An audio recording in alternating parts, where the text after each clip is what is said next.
Hi, folks, and welcome to another episode of The Franchise Entrepreneur. And as if bang on cue, the weather has changed in line with the good news of retail opening and hopefully hospitality opening on the 4th of July. And I guess it's to be expected, isn't it? As lockdown comes closer to an end, the weather changes in turn. That was always to be expected, I guess, isn't it? In line with our normal summers. However, what are we going to talk about today? Today I want to talk to you about probably something that is overlooked and undervalued by most people, and something that we only really look back on retrospectively, and that's experience, the value of experience and how it's going to help you through these difficult times, and also the opportunity that experience gives you, and how valuable it is in terms of what you could possibly look for to help you get you out of the situations that maybe your business finds itself in. So why do I think it's overlooked and undervalued? Experience is one of those things that just kind of creeps up on everyone, doesn't it? We don't actually realise how much experience that we've gained over the years and over, all of the things that we've been through. We just put that down to, well, you know what? I'm not sure what we put it down to. I guess we just put it down to life, don't we? We just say, well, if you've had a hard time, if your business went bust, if you had a bad relationship, you've had health issues or things like that. All of those things actually go to shape who you are, and they are experiences, and they help you gain knowledge about yourself, but also about the environment that you work in and move in. But we don't often think of it as experience. We just think of it as it's just something that's happened to us and it's not happening for us. And if you can change that mindset a little bit to look at it as an experience, and it's something that is in the long term going to maybe give you advantages, it's going to help you in the long term and maybe take you in a different direction, maybe shape you differently, but also that you can draw on that experience at some point in the future. I think sometimes, unfortunately, we don't draw on our experiences, and therefore we don't get the advantage of some of the crap that we've gone through in the years prior, because we don't draw on that experience, we ignore it. I think those that do well, and those successful businesses that do well, draw on the experiences that they've had previously. Whether they note those down, whether they document it, whether they biography it in some way, or whether it's just purely from memory. Those that do well are learning from the experiences that they've previously had. Now, experience has taught me a number of things that will help me through this period of, the pandemic. I'm in one of the businesses that is most affected by it. I'm in hospitality.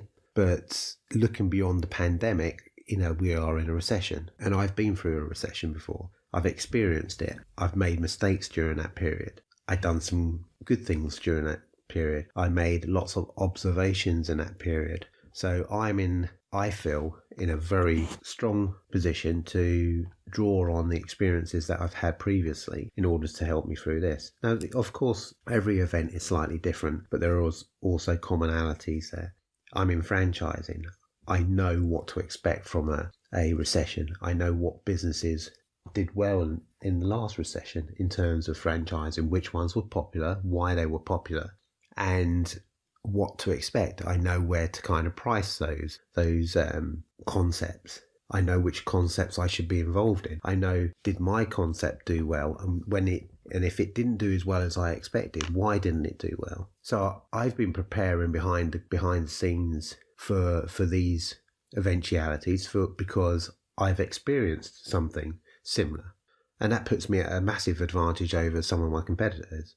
Whilst I'm out there doing deals, I'm bringing in brands that I know will supplement and complement my existing brands. Let me give you an example. It's probably an easier way to do it. Wok and Go is my main brand. It's a really good, strong concept. It's been going around for years. It's proven. It does really well. But it has a couple of disadvantages. And those disadvantages, I don't mind openly talking about. For some people, it's not the right business for them. It is something that has moving parts to it. There is a skill set involved in the preparation of the food. And therefore, it can be scary for someone who's maybe not got any experience of this business prior to then coming in. They might like the idea of it, and often they do. But once the reality of seeing it in operation sinks in, they go, ooh, it's a bit complicated, or more complicated than I first thought. There's moving parts, there's staff, there's premises, it's food being prepared for people. It's almost like a commercial kitchen.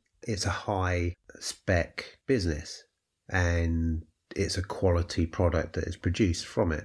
Now, you can spend a lot of time forging those relationships with those franchisees that are interested. They may take months to get to that stage, and then they pull out at the last minute. Not because there's anything wrong with the concept, not because there's, any worries about, the money that it makes or anything like that. It's purely down to personal preference and their realization that maybe that's just not quite right for them. Now, ordinarily, you've lost that potential franchisee because you can't offer them anything else because you're, a one-trick pony, if you like. I now have multiple brands across multiple sectors, across multiple price ranges, but across multiple skill sets, that I don't lose that initial franchise inquiry now, because I can now offer them something else. I can say, well, okay, look, you didn't like it because maybe this one was more expensive than you thought. How about going to something a little bit cheaper, lower entry point, or you felt that the skill set was too complicated for you, or the concept was too complicated for you. How about we've got a coffee and donut concept, we've got a churro concept, we've got things to suit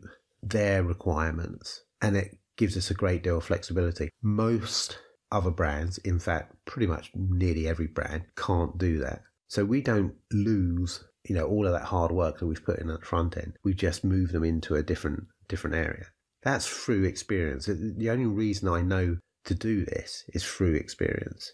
So experience is a great thing. Experience is something that if you haven't got, you can potentially buy in, or you can gain from other people's experience. Now, where do you get that from? Yes, you can buy consultants in. Yes, you can buy a business coach. But I'm not really going to talk about those, because for me, they're quite specific. You bring them in for quite specific tasks, and they don't generally stay with you for the long term. I'm talking about mentors. How do you find a good mentor?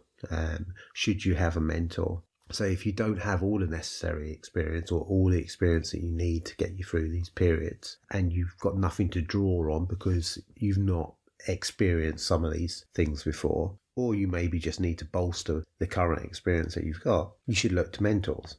Now, you can source a mentor from many different forms. A mentor can be via information you extract from Google in the form of videos from business people, or through online courses, again from people who've got a good track record, who've got the experience and been through the things that maybe you haven't been through. Or you can have a more direct approach, and you can find someone who, again, online, who quite often these people are people who are have a personal brand, or have their own training company, or have their own businesses, and they have their own websites, and you can approach directly. They probably already have their own mentoring courses or mentoring programs that are available to you, and you just need to find someone who's got the relevant experience that you're lacking, or is in a position that is where you want to be. Don't find someone that is 10 steps ahead of you, because they've probably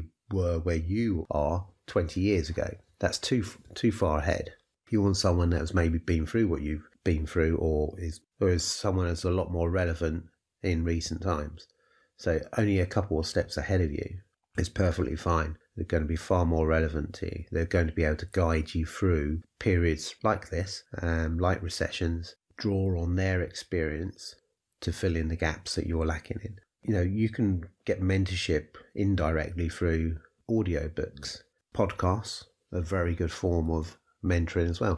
I don't have what I would call a single person that mentors me personally, which may seem like a contradiction, but that's only because I haven't found anyone that I think will be relevant to me at this point, or someone that is available to me. And that doesn't mean I'm not getting mentored. I'm on a couple of mastermind online courses, well, they're online now, but they weren't, they were face to face. a couple of mentorships that are group mentorships. So again, I draw on not just one person, but I draw on a number of people's experiences as well. That's another good thing to do. Maybe not just an individual, but join a networking group where you can draw on lots of people's experiences. Maybe a mastermind group, which is normally like a round table that meet up once a month or every couple of weeks and share experiences, ideas, and quite often you can then get a lot of help from those. It doesn't need to be expensive, although it can be if you go to an individual for one-to-one mentorship. But you get what you pay for, and it's right for you to obviously take your time and be clear on what kind of mentor that you want. I do mentorship. I mentor people. And on a one-to-one basis, it is more expensive because it draws on more of my time and they get more of my experience and more of my time. But equally, I'm in round table masterminds where people will draw on my experience. And I put a lot of content out there and offer a lot of free information, either through podcasts or people contact me direct and want a bit of help. And, I help them for nothing, as long as it's not drawing on my time constantly. If they want more permanent relationship, and mentoring is a longer term relationship, I don't do short term mentorship. I don't do things for a month. The shortest one I will do is 6 months because I feel in 6 months I can add a lot of value. In a month, you don't see a lot of results. So experience again is what I offer. People are lacking in some of the experience in certain areas. I can fill those gaps.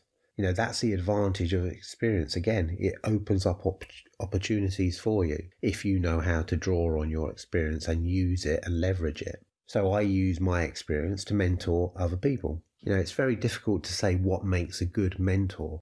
A mentor is quite a personal choice. There are some mentors out there who two different people can go to and have two different experiences for a simple reason they've got different expectations and different needs. So it's very important to choose wisely and take your time over it and be very clear what it is that you need mentoring on and understand what mentoring is. Mentoring is a longer term relationship. It's drawing on that person's experiences in order to help you cope with everyday life in your business and experiences and to take full advantage of those. It isn't a coach. It isn't a consultant. They're not going to necessarily chase you for results. They're there to offer the support and experience of everything that they've been through in order to guide you in your journey. It's a longer term relationship. As I said before, consultants are quite often very specific for specific tasks for a set amount of time, and business coaches are following a system which they then advise you on and will give you some tasks for you to achieve. So mentorship is a lot different. So you need to be clear on what it is that your expectations are from that. As I said, you may get two very different experiences from two different people going to the same mentor if their expectations are different and they're trying to achieve different things. Now that we're entering into a period of reopening all of our restaurants, all our businesses, now more than ever is a time to draw on your experience. And like I said, if you can't draw on your experience, then find someone else's to help you through. It shouldn't be underestimated. It quite often is. It's overlooked. It's undervalued. But your experience of what you've been through in the past, you'll quite often find real nuggets in there. Even if it's not for the exact same experience that you're going through at the moment, the similarities or the things that you went through, you can draw on, the strength that you've achieved from going through some of the bad events in the past. Don't underestimate that. The strength that it took you to go through a bad relationship or a financial situation or a bad business mistake. Draw on those experiences. Don't forget them. Even though that they're painful, it's those experiences that are going to help you more than anything else get through these periods now. And if you need help, and if you don't feel that you have enough experiences to draw on or enough skill sets to equip you to get through all of this, or not just get through it, but actually thrive and take advantage of the opportunities. Because again, looking for other people around you, joining networks, gives you more exposure to those skill sets and drawing on their experience. There might be people out there like myself and other people who've done it even more so than me, who really thrived in these adverse conditions and are able to spot opportunities that maybe would have otherwise passed you by. So, don't look at mentorship or bringing in other people's experience as a weakness in you. It's not. It's actually a strength. If you recognize that you are lacking in something, to bring that skill set into your sphere is a great strength. And the initial payout, if you're looking at it from a monetary point of view, may initially seem daunting, but you can get all of that money back tenfold simply by bringing in a mentor, drawing on their experience and taking advantage of their experience in order to move your business forward. I mean, you just imagine, one meeting, one comment by someone that's experienced more than you, someone that has fresh eyes, someone that actually spots an opportunity or a gap in the market that you're in and shares that experience with you, could add tens of thousands of pounds to your business, if not hundreds of thousands of pounds, simply because you were brave enough and smart enough to recognize that you didn't have that necessary experience to draw on. So if you haven't got it yourself, then there's plenty of opportunities and plenty of places where you can seek that overlooked and undervalued skill, and experience is that.